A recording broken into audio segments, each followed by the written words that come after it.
few moments later. Okay, so today we're going to cover the bowel care. Last time we did the bladder, and we spoke how the bladder functions, what we should observe when we are caring an older person, the differences between the young and the old, and now we shall be covering the bowel care. It's shorter than the last time, but similarly we have to cover it. So, what are good bowel habits? Good bowel habits vary from one person to another. Sometimes you find, a person will say that they have bowel movements every day, and that's normal. Other people say, they have bowel movements twice a week or 3 times a week, and that is natural for them.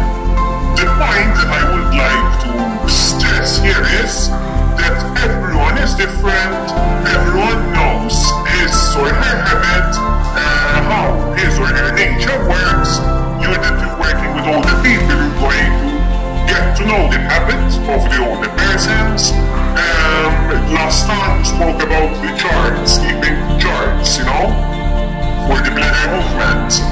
Similarly, for older people, we can keep the same chart and together with the bladder movement, we can include the bowel habit and the bowel movement, so that we'll get to know how the person's body works.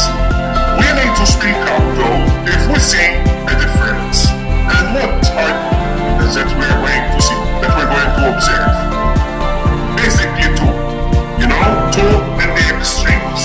Either the person is not having any bowel movement, that means that the person is feeling constipated, and when an older person is feeling constipated, normally it happens, within a few hours, and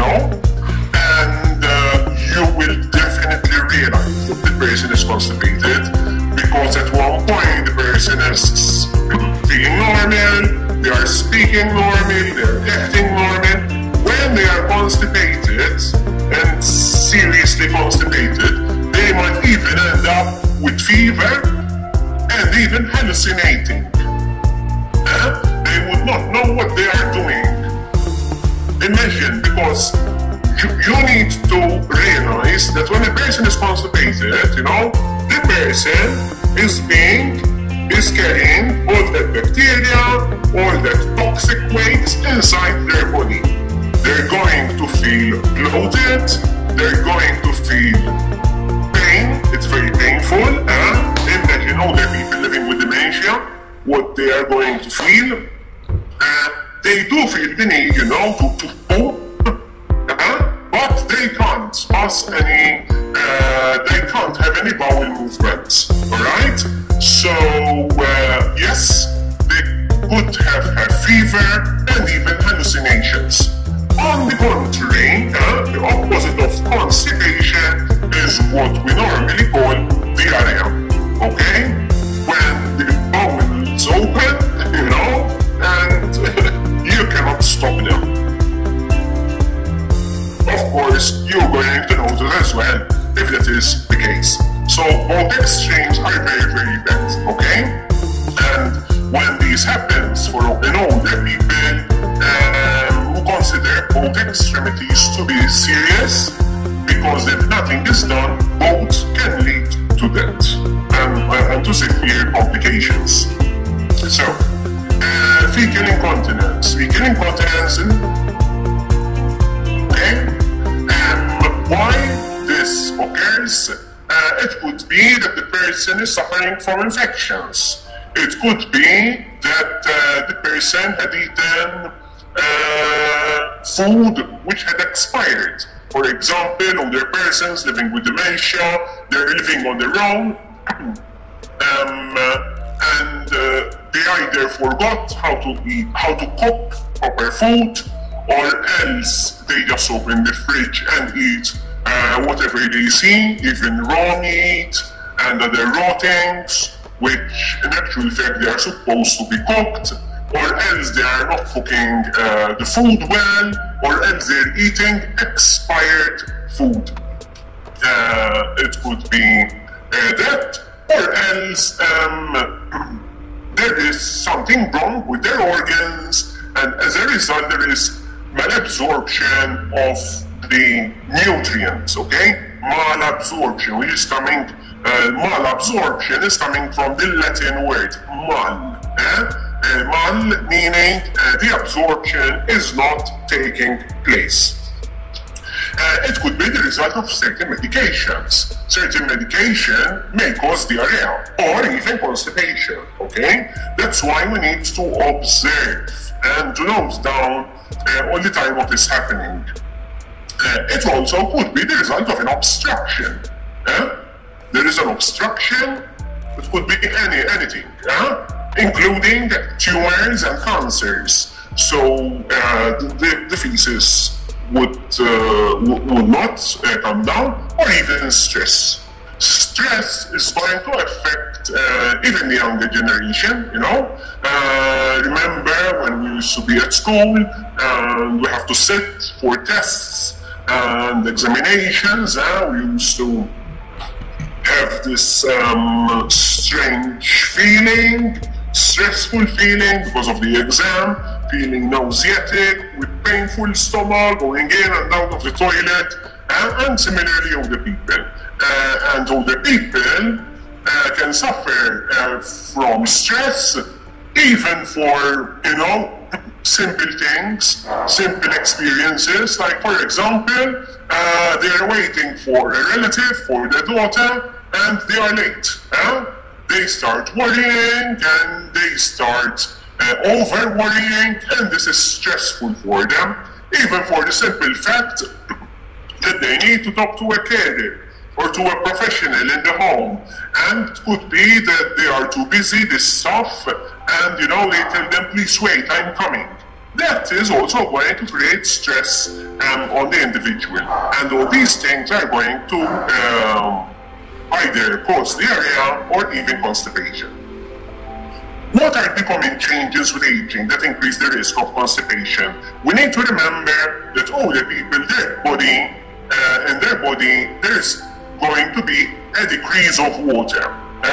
Automatically, biologically, there is going to be a decrease of water, and the last time we said that they're going to suffer from greater dehydration. When we did nutrition, we said that older people loses the taste and the sensation that they are feeling thirsty. So they're not drinking enough, so less water, deterioration of the nerve functions, increased pelvic floor descendant, all these things basically, which are changes in the internal organs, okay? So changes in the internal organs, changes in the sensation that they need to drink, they're going to end up with very reduced bodily fluids, plus the organs, the bowel movement, are not going to work as efficiently as in younger people.